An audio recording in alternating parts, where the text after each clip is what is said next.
धन्यवाद। सबसे पहले हम ये जानना चाहेंगे कि रऊफ सिद्दीकी थे, इनका एक वजूद था हल्द्वानी शहर के अंदर। उन्होंने समाजवादी के से लेके इतना हल्द्वानी शहर में, आपका राजनीतिक करियर उसके बाद कैसा रहा? निश्चित रूप से देखिए, जो भाई अब्दुल रऊफ सिद्दीकी की शख्सियत थी, तो हमारा कहना सीधा सीधा ये लाखों करोड़ों में कोई एक व्यक्ति ऐसा पैदा होता है कि बहुत गॉड गिफ्ट कहें जिसे, या जो भी हम कह सकते हैं, लेकिन स्थिति यह है कि उस जैसा नेता, या नेता तो मैं नहीं कह सकता, समाज सेवक पैदा होना बहुत मुश्किल सी बात है। हम लोगों ने भी भरसक प्रयास किया है कि कम से कम उनके नाम को जिंदा रखें, और हमारी यही कोशिश रही है जितना भी हमारे बस का है, और काफ़ी हद तक उसमें सफल भी रहे हैं। हम चाहते हैं कि जो काम वो करके गए, उनके अधूरे काम, उन्हें पूरा भी करें, और जो उनका नाम है, जब तक ये दुनिया है, कम से कम उसे याद रखें। मती भाई, आपने जो है राजनीतिक करियर में समाजवादी से शुरू किया, आपने विधायक का इलेक्शन भी लड़ा और मेयर का भी इलेक्शन लड़ा था। उसके बाद क्या ऐसा रीज़न रहा कि समाजवादी पार्टी छोड़ के आपको कांग्रेस में जाना पड़ा था? नहीं, निश्चित रूप से देखिए, मैंने 4 इलेक्शन समाजवादी पार्टी से लड़े हैं, 3 विधानसभा और 1 मेयर, और लोगों ने भरपूर प्यार दिया मुझे। लेकिन 2013 का जिस समय मैंने मेयर का चुनाव लड़ा, जबकि मैं 2012 में एक बार अनाउंस कर चुका था कि मैं कोई चुनाव नहीं लड़ूँगा जब तक यहाँ की आवाम नहीं चाहेगी। उस वक्त 2013 में आवाम ने जब मेरा शुरू हुआ, लोगों ने मेरा घर घेर लिया कि नहीं मतीन साहब, आपको चुनाव लड़ना चाहिए, तब मैंने 2013 का मेयर का चुनाव लड़ा, और बिल्कुल भरपूर प्यार लोगों ने पूरी तन मन धन से वो चुनाव लड़ाया, रात दिन लोगों ने एक कर दिया, और जीत के बहुत करीब। अब मैं तो ये कह रहा हूँ, मैं चुनाव जीता था, जो भी साजिश उसमें हुई है। एक बार आपको भी अच्छी तरह याद होगा, 329 वोट से डिक्लेयर करने के बाद तो क्या होता है, उसके बाद में 1400 वोट से हटा दिया जाता है। तो चलिए, अब जो चैप्टर क्लोज हो चुका है, लेकिन जिस मोहब्बत और जिस खुलूस के साथ, जिस ताकत के साथ लोगों ने वो चुनाव लड़ा था, उसका मैं सारी ज़िंदगी आभार नहीं उतार सकता। जब तक भी हूँ, वो एहसान लोगों का मेरे ऊपर रहेगा। आगे मेरी यही कोशिश है। जब से मैं फिर उसके बाद कांग्रेस गया, इसलिए गया था कि इतनी मेहनत के बाद भी अगर हम लोग चुनाव नहीं जीत पा रहे हैं और भारतीय जनता पार्टी को नहीं रोक पा रहे हैं, तो हमने कहा चलो भारतीय जनता पार्टी को रोकने के लिए कांग्रेस का समर्थन करें। कांग्रेस का समर्थन करने का जो हमारा डिसीज़न था, या जो कहना चाहिए, तो हमें जाने के बाद एहसास हुआ कि हमारी ज़िंदगी की सबसे बड़ी गलती थी तो कांग्रेस में जाना था। आप गए 2022 का चुनाव लड़े, ये एमआई के साथ आपने समर्थन दिया। उस सुनने में ये भी आया था, इससे पूर्व आप समाजवादी पार्टी में जाने गए थे, वहाँ जो अखिलेश यादव उनसे वार्ता हुई थी, क्या रीज़न रहा कि आपने ये पार्टी चुनी? नहीं, निश्चित रूप से देखिए, मैं वहाँ गया नहीं था, मुझे बुलाया गया था। और समाजवादी पार्टी जो है, जो परिवार है, माननीय नेताजी हैं, अखिलेश जी हैं, और जितने भी उनके परिवार के मेंबर हैं, हमारा एक पारिवारिक संबंध रहे हैं, और वो थे, हैं, और जब तक जिंदा है वो रहेंगे। तो वो ऐसा कोई नहीं था कि पार्टी के लिए बारे में चर्चा हुई, सब कुछ हुआ, लेकिन स्थिति अब उस टाइम भी उनका ये था कि यूपी उनका टारगेट है, इसलिए उनको उत्तराखंड में समय नहीं देना चाहते थे, तो हमारी बात नहीं बनी उसमें। और निश्चित रूप से संबंध मेरे आज भी वैसे हैं जैसे थे वहाँ।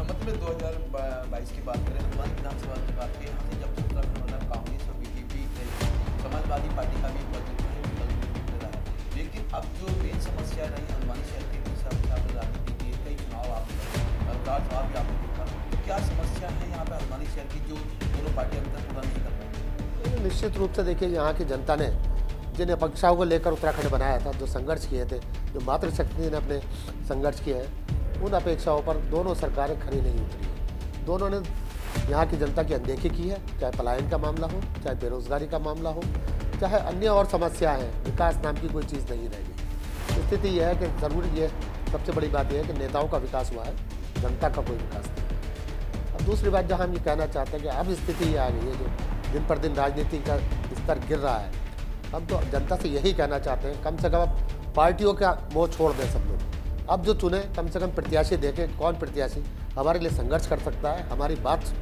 आगे बढ़ा सकता है, और हमारी जो समस्या है उनका समाधान करा सकता है। तो हम तो पूरी जनता से यही आह्वान करेंगे कि जनता को इस टाइम में प्रत्याशी देखना चाहिए, कि कौन प्रत्याशी सक्षम है, कौन प्रत्याशी संघर्षशील है, कौन प्रत्याशी हमारी लड़ाई लड़ सकता है।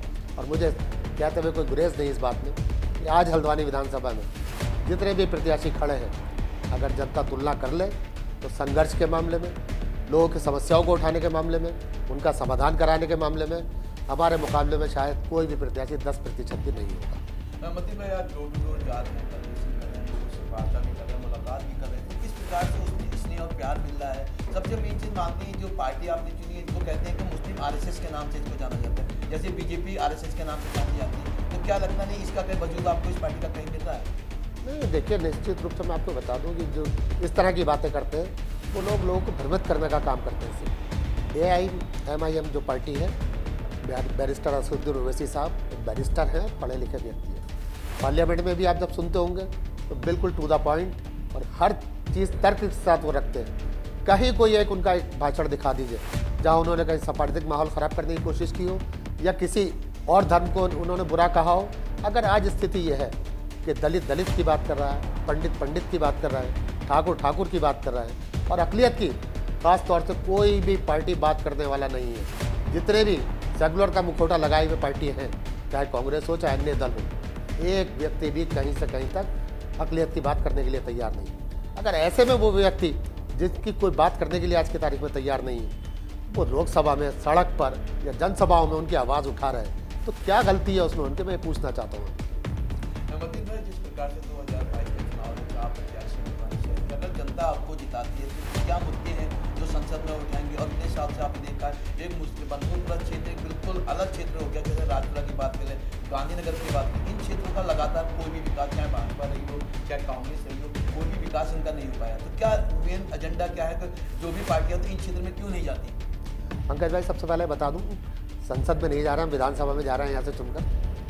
और विधानसभा में निश्चित रूप से जो आपने कहा, राजपुरा है, बनबुलपुरा है, इंदिरा नगर है, उजाला नगर है, ये गांधीनगर है, ये ऐसे क्षेत्र हैं कि बिल्कुल इनकी अनदेखी हुई है, क्योंकि ये पिछड़े लोग हैं, अल्पसंख्यक हैं और दलित हैं। इनका उत्पीड़न एक लंबे समय से होता आ रहा है और आज भी इनकी स्थिति जस की तस बनी हुई है। हम यही कहना चाहते हैं कि इतना बड़ा रेलवे का मुद्दा है, आज कोई उस पर बात करने को तैयार नहीं। इतनी बड़ी आबादी में ट्रेंचिंग ग्राउंड खोल दिया गया, जहाँ सांस के, कैंसर के, टीबी के मरीज लगातार बढ़ रहे हैं। इतने बड़ी आबादियों में गांधीनगर से लेकर, राजपुरा से लेकर और बनबुलपुरा और गांधीनगर सब इंदिरा नगर मिलाकर एक अस्पताल नहीं है, कोई अच्छा कॉलेज नहीं है, कोई पार्क नहीं है।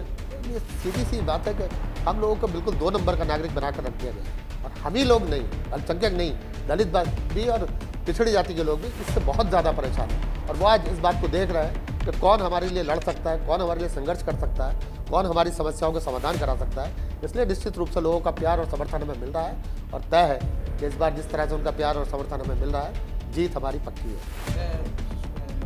जानना चाहेंगे, जैसे मुस्लिम का वोट है और शेर अहमद जो समाजवादी पार्टी के प्रत्याशी, वो भी आप उनका वजूद भी बनपुरा क्षेत्र में हिंदू वाले में भी काफ़ी लोग आप देख सकते हैं। लेकिन तो क्या लगता है कि अब ये वोट का जो राजनीति है, कांग्रेस को इससे वोट से फर्क पड़ेगा? जिस प्रकार से भारतीय जनता पार्टी आरएसएस कहते हैं जिसको करनी चाहिए, ये मंदिर या उसके नाम पे वोट मांगती है, तो क्या ये वोट में बंटवारा होगा? क्या समीकरण कहते हैं? नहीं, देखिए मैं आपको बता दूं, मैंने जैसे आपसे कहा कि आज जनता को यही सोचना चाहिए कि प्रत्याशी देखें कि कौन प्रत्याशी है, पार्टी कोई ना देखे। हम तो सीधी सीधी बात करते हैं। अगर कोई आपसी भाईचारे की बात करता है, जो गेटवे ऑफ कुमाऊं है, ये हमेशा एक आपसी भाईचारे का गुलदस्ता रहा है। यहाँ की जो परंपरा रही है और जो कल्चर रहा है, सीधा रहा है कि हमने बहुत लंबे समय से, भाई आज 62 साल की उम्र हो रही है, हम बचपन से देखते रहा है, होली हो, ईद हो, दिवाली हो, हम लोगों को पता ही नहीं चलता था त्यौहार किसका है। सब एक दूसरे के त्यौहार में ऐसे घुल मिल कर रहते थे। शादी ब्याहों में भी ऐसा था कि बिल्कुल एक दूसरे का हम लोगों को पता ही नहीं होता था कि किसने टोपी लगाई और किसने तिलक लगाया है। कोई भेदभाव कहीं से कहीं तक नहीं था। लेकिन आज इतनी खटास हम लोगों में पैदा कर दी गई है। हम यही चाहते हैं, हमारा पहला प्रयास यही होगा कि सबसे पहले हम ये आपसी भाईचारे को बढ़ावा दें और हमारी हरदम कोशिश भी यही रही है। कई बार इस शहर में लोगों ने सांप्रदायिक माहौल ख़राब करने की कोशिश की है, लेकिन हमने हमेशा, प्रशासन भी इस बात का गवाह है, आप लोग भी गवाह होंगे, कि हमने हमेशा कोशिश यही की है कि किसी भी हाल में यहाँ का सांप्रदायिक माहौल ख़राब नहीं होने देंगे, आपसी भाईचारा बनाए रखेंगे और जब तक जिंदा है बिल्कुल इंशाअल्लाह ताला यहाँ का आपसी भाईचारा बना रहेगा। मतलब जिस प्रकार से जो हल्द्वानी का कर रहा है डॉक्टर इंद्रजीत यहाँ पर, तो स्वर्गवास के बाद काफ़ी जो है दावेदार यहाँ पर है, तो क्या लगता है कि इस लड़कों को तोड़ पाएगा? नहीं, निश्चित रूप से हमने तो कहा, कांग्रेस के जितने दावेदार थे हमने कांग्रेस में भी यही कहा कि आप कंपटीशन कर लीजिए, कौन इस कैटेगरी में, कौन इस हैसियत का कैंडिडेट है। हम तो कहा सीधा भाई, हम लोग चुनाव लड़े हैं, मेयर का चुनाव लड़ा, दूसरे नंबर पर रहे और निर्दलीय के हिसाब से लड़े, क्योंकि हम उस टाइम भले ही समाजवादी पार्टी में थे लेकिन चुनाव चिन्ह में आवंटित नहीं हुआ था। तब भी हमने निर्दलीय चुनाव लड़ा था और इत्तेफाक कहता है कि उस टाइम भी हमारे पास पतंग थी। और आज भी हम पतंग उड़ा रहे हैं। निश्चित रूप से इतनी ऊंचाई पर पतंग उड़ेगी कि लोगों के हाथ नहीं आएगी। जीत हमारी यहाँ से निश्चित है कि होने वाली है। ये तो हमारे साथ AMI के प्रत्याशी हाजी अब्दुल मतीन सिद्दीकी जिन्होंने आपसे कहा कि आज हमारी जिस प्रकार पतंग उड़ेगी बुलंदी पर हमारी पतंग जो उड़ेगी। आज हम देखते रहिए आप न्यूज़ पोर्टल उत्तराखंड। फिर मुलाकात होगी आपसे किसी नई शख्सियत के साथ। नमस्कार।